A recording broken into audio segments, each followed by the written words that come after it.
Mimi nashukuru. Unajua, mtu akikwambia kwamba unazungumza vizuri, unafanyaje, manake anaelewa kile unachokisema. Na mimi siku zote nasema Ukristo sio dini. Kwa maana hiyo, mchungaji anaelewa kwamba Sheikh Shafii anachozungumza ndio kitu kilichokuwa sahihi. Mafundisho anayotoa ndio mafundisho yaliyokuwa sahihi, kwa sababu sijawahi kusema Yesu Mungu.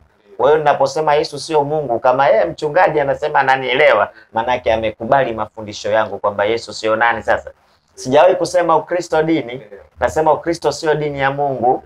Kwa hiyo kama mtu anafika mahala ananielewa kwa kile ambacho mimi ninachokisema, basi inshallah yuko mbioni kuingia kwenye Uislamu. Na ikapelekea akasema tunatamani tungepata mashehe 50 kama Sheikh Shafii. Hii kwako ili kufikirishaje? Nashukuru, labda ameona kwamba nina kitu ambacho najua sometimes Sheikh Said kuna kitu wewe mwenyewe ukiona, lakini mtu wa mbali anakiona kwamba huyu ana kitu katika nafsi yake. Japokuwa unaona unazungumza kama unazungumza hivi, lakini mtu anayekaa pembeni anajua kabisa wewe unazungumza kitu gani. Mimi nishawahi kupokea simu kutoka Ujerumani. Maprofesa kabisa wamekaa wanafanya translate kabisa hizi mada zangu. Alafu ananiambia sisi tunataka tukualike. Naambia mimi na nyinyi nitazungumza nini? Mipango pakavu tia mchuzi sina chochote. Hata darasa la 7 sijafika, nitasema nini na nini? Sema wewe mtu una upeo wa hali ya juu sana, unaelewa sana unachokisema. Nikashukuru Mwenyezi Mungu, nasubiri hiyo safari. Kama Mungu atafanya wepesi, wanataka nikazungumze nao. Sawa sawa. Binafsi mimi natamani ama pia natarajia nione sasa ifike siku IPM na Sheikh Shafii wakae pamoja wazungumze kama hivi. Ameniambia atanitembelea.